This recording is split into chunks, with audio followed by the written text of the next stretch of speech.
Are you actually living as your true self, or are you just playing a part? We're going to break down exactly how to strip away those false layers of identity to uncover the profound unconditioned awareness underneath. So if you've ever felt like your life is just, one long performance, you are absolutely in the right place.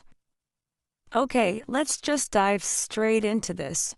Think about this incredibly powerful thought from the philosopher Epictetus. No man is free who is not master of himself. Let's be real, the modern world has quite literally programmed you to perform. I mean, from the exact moment you wake up and reach for your phone, you're invited to put on this social mask. It's a carefully curated character, right? And its entire job is just seeking approval, securing your status, and fiercely dodging any criticism. We kind of think this mask keeps us safe, but as Epictetus points out, it actually completely strips us of our freedom. And what's the actual result of wearing this mask all day, every single day? Well, it's pure exhaustion, just the sheer mental and spiritual fatigue of constantly performing. You know the drill. You hustle, you defend your opinions in endless meetings or arguing online, and you wear your busyness like this ultimate badge of honor. But that constant output, that totally relentless need to maintain a facade, it just completely drains your inner reserves. To really wrap our heads around this, let's contrast the projection with reality. On the outside, there's the hustle, the busyness, the carefully defended opinions. But look inward for a second. Underneath all that, do you actually feel a quiet, unyielding sense of ease? Or, if we're being completely honest with ourselves, is there more of a hollow, persisting ache? That whispered fear in the back of your mind that you're just not enough. That ache is quite literally the friction between who you're pretending to be and who you actually are. Which brings us to this seriously mind-bending concept, the illusion of separation.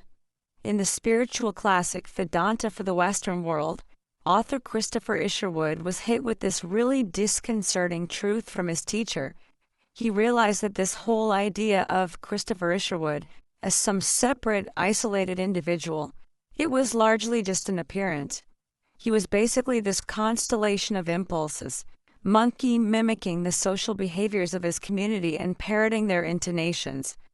Your perceived identity, a lot of the time, is really just a reflection of the people and the culture around you.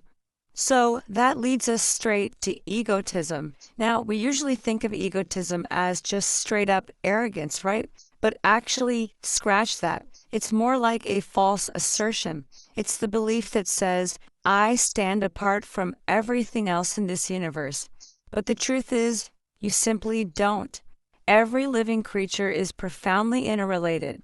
To find your actual, true self, we have to stop defending that isolated mask and realize we're connected to a much, much larger whole. So the big question, how do we fix this? How on earth do we take the mask off? We use a tool known as the Sculptor's Scalpel. Listen to this because this is absolutely crucial. The spiritual task of your lifetime is not to construct some shiny, upgraded version of yourself. You are not building a skyscraper here. You're a sculptor. Your job is actually to let go of what you are not. We've got to chisel away the judgments, the limiting beliefs, and all those ingrained fears. I absolutely love how actor and spiritual seeker Eddie Murphy captures this. He says, all men are sculptors, constantly chipping away the unwanted parts of their lives, the ego, trying to create their masterpiece, which is their real self. I mean, what a brilliant metaphor, right? The masterpiece is already there. It's just hidden beneath all that unwanted ego we've piled on top of it. And it's so interesting because this builds directly on an idea from one of history's absolute greatest artists. When Michelangelo was asked how he sculpted the statue of David, his response was just legendary. He said, "It is easy. I saw the angel in the marble and carved it until I set him free." Think about that for a second. Your true self, your masterpiece, is already completely whole and intact inside you. You just have to boldly chisel away the superfluous stuff. Which brings us to the actual tool we use to do this chiseling. It's not some fancy gadget, it's literally just a physical notebook. We call this the Talking Notebook Protocol. Now, why a specific protocol? Well, because most daily journaling is just way too passive. We sit down, we write out our daily dramas, and honestly, that usually just reinforces the circular, fearful narratives of our ego. This protocol is totally different.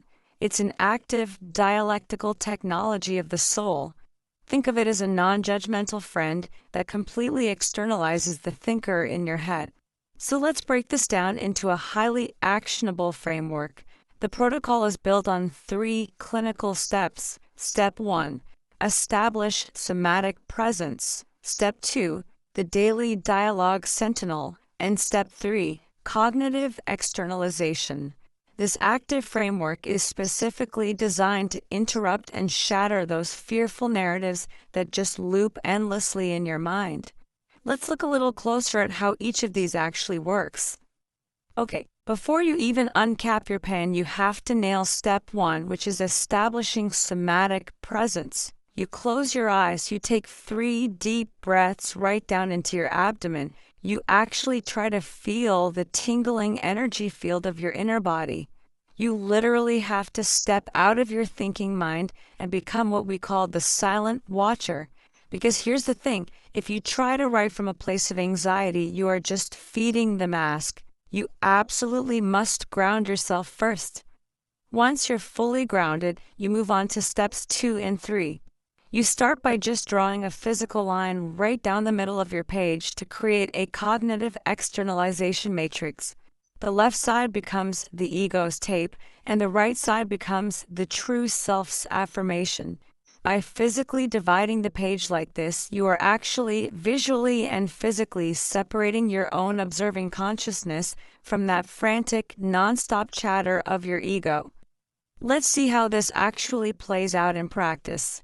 Over on the left side of your page, the ego's tape, you use the daily dialogue Sentinel to capture one raw, incredibly honest sentence of self-reflection. For example, you might write down, "I am terrified that my business will fail and I will be ruined."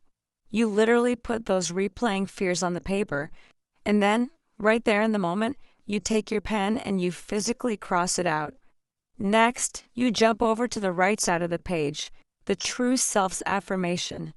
Here, you write a truth-based affirmation that's grounded purely in the present moment. You counter that fear with a truth, something like, "I meet limited external circumstances with unlimited internal thoughts. I am secure in the now." By externalizing the fearful thought on the left and countering it with truth on the right, boom, the fearful thought completely loses its power. You're no longer energizing it by identifying with it. You've officially stepped outside of it. Now, this process builds into something even more profound. Using the Talking Notebook is not just some neat little psychological trick, it connects deeply to ancient timeless wisdom. This daily chisel work we're doing is ultimately about uncovering a hidden treasure within yourself, something that's probably been buried for years, maybe even decades. The source material points us to this beautiful mystery of the soul found in the Gospel of Matthew. It says, "The kingdom of heaven is like a treasure hidden in a field, which a man found and hid, and for joy over it, he goes and sells all that he has and buys that field." As we analyze this parable, think of the field as your messy, physical, everyday life. That hidden treasure, that is your true self. That's the unconditioned, divine awareness of being, buried under like 30 layers of egoic skin. To buy the field, you have to sell all that you have, meaning you've got to completely surrender your attachment to that false social mask. And when you finally do that, the reward is immense. Consider Proverbs 13:19. Desire realized is sweet to the soul. So, the absolute crucial takeaway here is this: aligning your daily, mundane habits to your soul's true purpose is literally the only path that yields a lasting, sweet contentment. You are never going to find that contentment by wearing the mask better. You're only going to find it by putting the mask down entirely.